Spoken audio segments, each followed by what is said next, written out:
বলিসটা মাইরে ফেলাবো।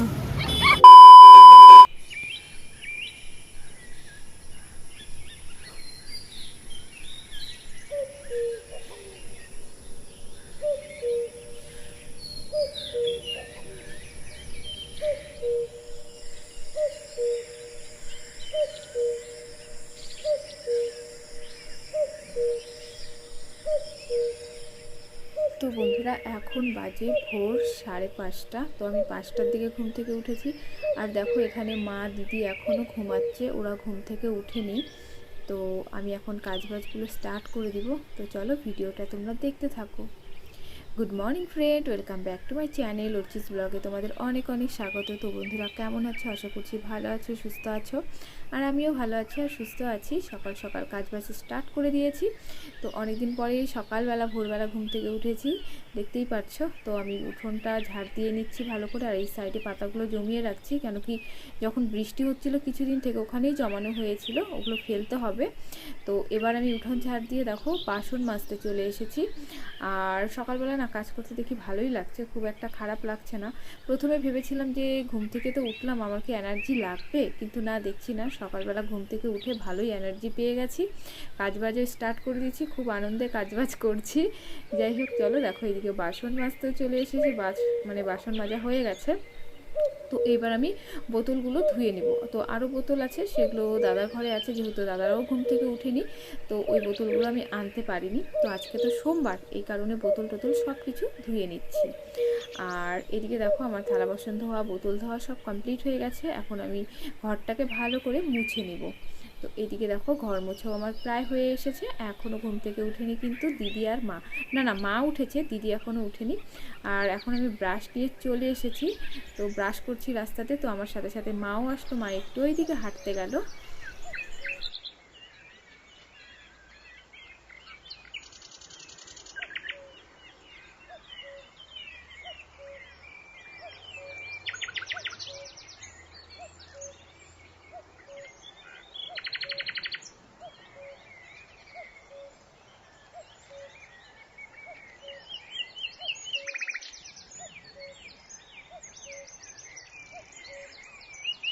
আর এবার দেখো দিদিও ঘুম থেকে উঠে গেছে। তো আমি বিছানাটা তুলে নিব। তো সবার ফার্স্টে ভেবেছিলাম যে হয়তো দিদি এখন ঘুম থেকে উঠবে না, তো আমি স্নান টান করে একবারে পরে বিছানাটা তুলবো। তারপরে দেখছি না, দিদি ঘুম থেকে উঠে গেছে। তো ভাবলাম যে না, একবারে বিছানাটা তুলে তারপরে স্নান করি, তাহলে স্নান করে এসে আর আমাকে কোনো কিছু করতে হবে না। তো চলো ভিডিওটা তোমরা কন্টিনিউ দেখতে থাকো বন্ধুরা। তো আমার যদি ভিডিওটা তোমাদের ভালো লেগে থাকে অবশ্যই কিন্তু লাইক কমেন্ট শেয়ার করে দিবে। আর যারা নতুন দেখছো তারা কিন্তু সাবস্ক্রাইব করতে একদম ভুলো না। তো চলো স্নান দান করে একবারে পরে দেখা হচ্ছে। গুড মর্নিং ফ্রেন্ড, কেমন আছো তোমরা? আমি তো খুব ভালো আছি। আর সকাল থেকে তোমাদের সাথে কোনো কথা হয়নি, তো আমি শুধু কাজ আর কাজই করে যাচ্ছিলাম। তো আজকে অনেকটা সকালে উঠেছি, অনেক দিন থেকে ভাবছিলাম যে সকালে উঠবো, ফাইনালি আজকে সেই সকালটায় আমি উঠতে পেরেছি। আজকে আমি ভোর 5টার দিকে উঠেছি। তো ভোর 5টার দিকে উঠে তারপরে আমি একটু রাস্তাতে গেলাম, রাস্তাতে গিয়ে একটু দাঁড়িয়েছিলাম, মানে গেটের সামনে গিয়ে দাঁড়িয়েছিলাম। তো একটু হালকা পাতলা একটু ভিডিও করলাম। তারপর থেকে শুরু হয়ে গেল আমার সকালের কাজবাজ। তো অনেকদিন থেকে ভাবছি যে সকালবেলা ঘুম থেকে উঠে কাজবাজ করে, মানে সকাল সকাল কাজবাজ কমপ্লিট করে দিব, কিন্তু পারছিলাম না, মানে উঠতেই তো পারছিলাম না ঘুম থেকে, তো কি করে হবে। তো ফাইনালি আজকে উঠে সব কাজবাজ আমার কমপ্লিট হয়ে গেছে। এখন মানে 9টার দিকে আমার স্নান দান সব কমপ্লিট। তো এখন হয়তো 9:30 10টা বাজে। তো ভাবলাম যে না, তোমাদের সাথে কথা বলি।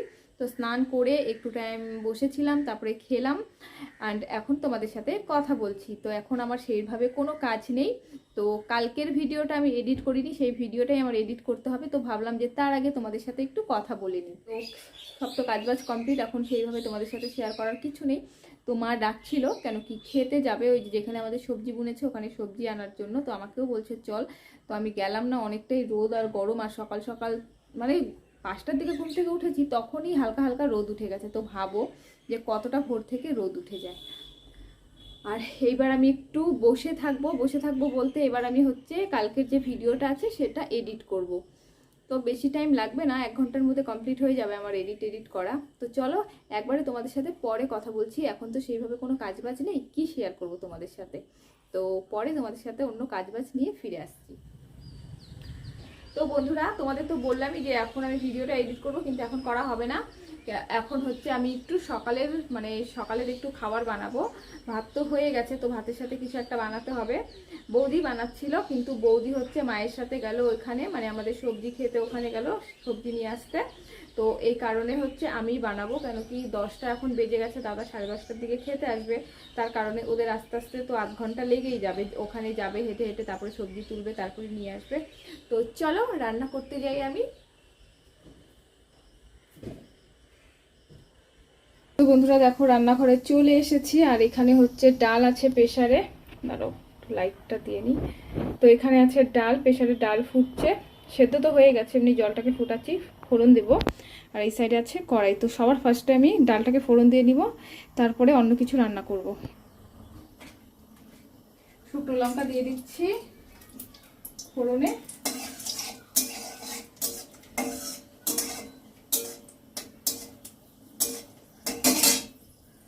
এরপরে দেখো এখানে 5 ফোড়ন আছে, তো 5 ফোড়নটা দিয়ে দিব। যেহেতু আজকে সোমবার, আমরা নিরামিষ খাই।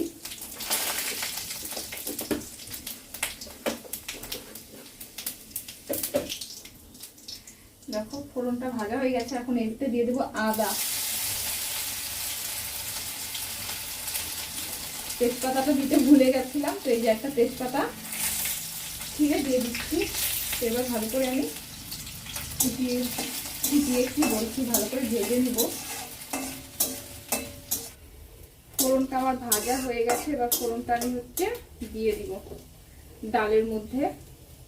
তো কড়াই আর ডালটা ঢালছি না আজকে, যেহেতু একটু তাড়াহুড়োর মধ্যে আছি।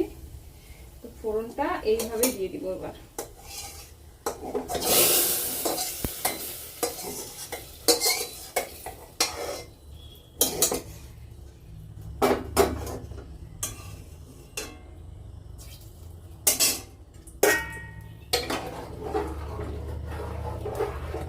ডাল হতে থাকুক। তো বন্ধুরা ওইদিকে দেখো ডাল তো আমার হয়ে গেছে, আর এইদিকে আমি একটা ভাজা বসিয়ে দিয়েছি। এটা হচ্ছে আলু, পটল আর হচ্ছে আছে কি বলে সেটা বেগুন। তো আলু ভাজার মতো ঝিরিঝিরি করে কেটে তারপরে ভেজে নিচ্ছি।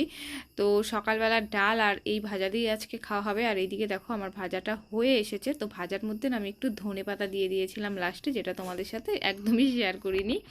আর এদিকে দেখো এখন আমরা খাবার নিয়ে বসে গেছি, আর ওইদিকে দাদা খাওয়া হয়ে গেছে। তো ফ্রেন্ড অনেকক্ষণ পরে দেখা, এই যে দেখো মোম আর আমি, এখন বাজে দুপুর 1:30। তো এখন আমরা দুজন যাচ্ছি একটু বাজারে বলতে ওর ব্যাংকে একটু কাজ আছে, সেই কাজেই যাচ্ছি। তো প্রচণ্ড পরিমাণে রোদ আর গরম, তবুও যেতেই হবে। চলো যেতে যেতে কথা বলছি। এত রোদের মধ্যে হেঁটে হেঁটে ব্যাংক পৌঁছে গেলাম, তবুও যাওয়ার সময় একটাও টোটো পেলাম না।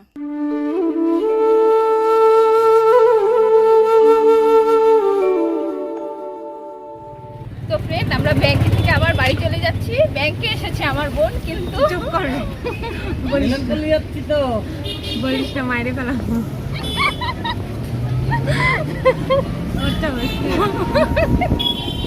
পাস বই আনেনি, পাস বই, তো সেটা আনতেই যাচ্ছি আমরা আবার।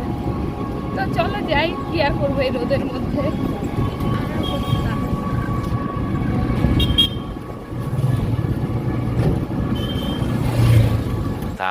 years later. তো বন্ধুরা দেখো এদিকে দিদি যাচ্ছে ঘোষপুকুরে, আর মা ওকে একটু এগিয়ে দিয়ে আসতে যাচ্ছে। আমি গেটের সামনে দাঁড়িয়ে আছি।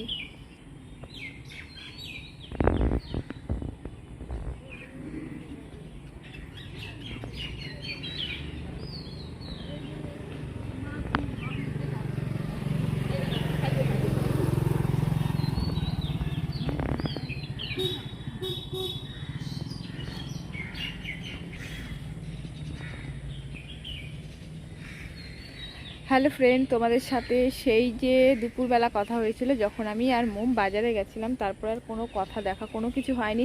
কেন কি প্রচণ্ড পরিমাণে, মানে কি বলবো, আজকে মারাত্মক রোজদিনই মারাত্মকই গরম পড়ছে। বাট আজকে মনে হচ্ছে বাইরে গেছে জন্য আরও তার থেকে বেশি গরম লাগছিল। তো ওখান থেকে আস্তে আস্তে কটা বাজে, 2:30 এরকম বেজে গেছে। তারপরে এসে স্নান করলাম, আবার এত গরমে যে স্নান না করে আর থাকতে পারলাম না। তো এসে স্নান করে ভাত খেয়ে একটু ঘুমিয়েছিলাম। তো এই মাত্র ঘুম থেকে উঠলাম, কেন কি দিদি গেল, দিদি ঘোষপুকুরে গেল, তো আমাকে ডাকলো, তারপর আমি ঘুম থেকে উঠলাম, একটু গেটের সামনে আসলাম, ওকে এগিয়ে দিলাম, মাও গেল ওর সাথে। মানে মা গেল বলতে মা হচ্ছে রোড অবধি যাবে, তো মা হচ্ছে সবসময় তাই করে, দিদি গেলে ওই রোড অবধি ওকে আগিয়ে দেয়। মানে এখান থেকে যদি আমরা টোটো করে যাই তাহলে তো এখানেই, মানে এখান থেকে টোটো করে গেলে আর যায় না, কিন্তু যদি হচ্ছে ও বাসে করে যায় তাহলে মা একটু আরও অবধি, মানে মামার আরও অবধি এগিয়ে দিয়ে আসে। তো এখন আমি যাব বাড়িতে, বাড়িতে গিয়ে হচ্ছে, যেহেতু এখন বিকেল হয়ে গেছে, কটা বাজে 5:30 এরকম বাজে, 5:30 6টা বাজে, তো এখন আমি ঘরটারগুলোকে ঝাড় দিব। তো চলো যাই। আর আজকে সারাটা দিন কী করলাম না করলাম যতটা পেরেছি তোমাদের সাথে তো শেয়ার করেছি। তো চলো সবার ফার্স্টে আগে ঘরটাকে ঝাড় দিয়ে নিই। তো এখন আর ঘর ঝাড় দেওয়া তোমাদের সাথে শেয়ার করছি না, কেন কি হচ্ছে আজকে দুপুর বা সকাল থেকে তোমাদের সাথে আজকে আমি অনেক কাজই শেয়ার করেছি। দেখো পিচফলগুলো হয়েছে, কিন্তু বাদুর সব খেয়ে নিয়েছে, আমরা খেতেও পারিনি, মানে পারতেও পারিনি। দেখো নেই, মানে পিচফলগুলো হওয়াই দেরি, কিন্তু 1-2 দিনের মধ্যে বাদুর সব নিয়ে শেষ করে দেয়। যে দেখো দেখতে পাচ্ছ নেই। তো চলো কাজ করি, বিকেলের কাজ বাজগুলো একটু করি। জামা কাপড়গুলো তুলতে হবে, ফার্স্টে ঘরটাকে ঝাড় দিয়ে নেবো, তারপরে গিয়ে জামা কাপড় ওগুলো সব তুলবো, নাহলে 6টা বেজে গেছে। সন্ধ্যা হয়ে গেলে মা আবার টিকটিকি টিকটিক করছে, সন্ধ্যা হয়ে গেলে মা আবার ঘর ঝাড় দিতে দিবে না। দেখো ঘরের কি অবস্থা, অবস্থা মানে সকালবেলা গুছিয়েছি, তারপরে তো আর গুছানো হয়নি না, তারপরে আর কি গুছাবো, গুছানোই ছিল। আর যখন বাজারে গেছিলাম তখন ভাস্তাটা এই ঘরে ছিল একটু, আর আমাদের ঘরটা যেহেতু ঠান্ডা। তো চলো তোমাদের সাথে পরে কথা হচ্ছে, আগে ঘরটারগুলোকে একটু পরিষ্কার করে ঝাড়ু টাড়ু দিয়ে নিই, না হলে আবার অনেক লেট হয়ে যাবে। হ্যালো ফ্রেন্ড, তোমাদের সাথে সেই যে বিকেলবেলা কথা হয়েছিল, দেখা হয়েছিল, তারপরে কিন্তু আর কোনো কথা হয়নি। তোমাদের তো বললামই যে এই এখন আমি ঘর ঝাড় দিব, তো ঘরটা পরিষ্কার করে ঘর ঝাড় দিব, তখন রোজ আসলো, আর রোজ দিনের মতোই রোজ, গোল্লু, স্বর্ণেন্দু ওরা সবাই আসলো। তো আমি ঘরটা ঝাড় দিয়ে ওদের সাথে গল্প টল্প করছিলাম, আর মায়ের ঘাড়ও ব্যথা হচ্ছিল, দুপুর থেকে বলছিল। কালকে তো তোমাদের বললামই, মা দিদি ওরা একটু গেছিলো ঘুরতে, ঘুরতে বলতে শিলিগুড়িতে গেছিলো। তো আসার সময় নাকি মা অনেক বমি করেছে, যাওয়ার সময়ও নাকি মা বমি করেছে। আমি ফোন করেছিলাম কিন্তু ওরা আমাকে বলেনি। তারপরে আসার সময় ওরা, মানে আসার সময়ও মানে পুরো বমি করেছে। তো যখন আসলে আমি বললাম না তোমাদের সাথে আবার কালকে দেখা হচ্ছে, মা হয়তো বমি করেছে, তো মা অনেক বমি করেছে। দাদা মানে যখন বাড়িতে আসলো, গাড়িটাকে রীতিমতো আমাদের বাড়ির গেটের সামনে ধোয়া হলো, তারপরে হচ্ছে গেল। তো গাড়িটাকে রীতিমতো ধুতে হয়েছে, তার মানে ভাবো যে কতটা পরিমাণে বমি করেছে। মা নিজেও বলছে যে আমি কালকে এত বমি করেছি যে আমি কোনোদিনও বমি করিনি। তো এর কারণে শরীরটা তো মার কালকের থেকে খারাপ ছিলই, আর আজকেও খারাপ ছিল, যেহেতু বমি করে অভ্যস্ত না না, এর জন্য শরীর খারাপ হয়ে যায়। আমি যেমন সবসময় একটু কিছু হলেই বমি করি, তো আমার অত একটা খারাপ লাগে না। তো মা দিদি ওরা যদি একবার বমি করে 2 দিন ওদের অবস্থা একদম খারাপ হয়ে যায়। আর আজকে মায়ের ঘাটটাও ব্যথা হচ্ছিল তোমাদের বললাম। তো তখন হচ্ছে বিকেলবেলা দিকে হচ্ছে গোল্লুকে, মানে বিকেলবেলা হচ্ছে প্রেশার মাপা হলো মায়ের, তো প্রেশারটা ঠিকঠাকই আছে, নর্মাল আছে, তবু একটু টেনশন হয়, তাই না? তারপর থেকে আর কোনো কিছু সেইভাবে শেয়ার করিনি। এই গরমের মধ্যে না শেয়ার কি করবো, আর সন্ধ্যার পরে সেইভাবে কাজে থাকে না। আর আমার পেছনে দেখতে পাচ্ছ একটা লাল কালারের, এটা কিন্তু হচ্ছে একটা ওড়না। তো এই ঘরেও না, মানে যেহেতু এতদিন হচ্ছে বৃষ্টি ছিল, এই ঘড়ি মানে এই ঘরেও, ঘড়ি বলছি কেন, ঘরেও চারদিকে দড়ি টাঙানো আছে, কেন কি জামা কাপড় মেলে দেওয়া হয়েছিল। তো ওই সাইডের দড়িটা হচ্ছে খোলা হয়নি, ওই সাইডের কি একটা দড়িও খোলা হয়নি। তো ওখানে যে হচ্ছে ওই ওড়নাটা হচ্ছে শুকাতে দিয়েছে, ওড়নাটা আর লাগেও নি, আর ওখান থেকে ওড়নাটা আনাও হয়নি। তো যাই হোক, চলো আজকের ভিডিওটা আমি এখানেই শেষ করছি, আবার দেখা হচ্ছে তোমাদের সাথে একটা কালকে নতুন ভিডিও নিয়ে। তো বন্ধুরা, আমার এই ভিডিওটা তোমাদের কেমন লেগেছে অবশ্যই কিন্তু কমেন্টের মাধ্যমে জানিও। যদি ভালো লেগে থাকে লাইক করে দিও, আর শেয়ার করতে কিন্তু একদম ভুলো না। যারা নতুন দেখছো আমার ভিডিওটা, তো প্লিজ তারা সাবস্ক্রাইব করে দিও। তাহলে চলো টাটা, গুড নাইট।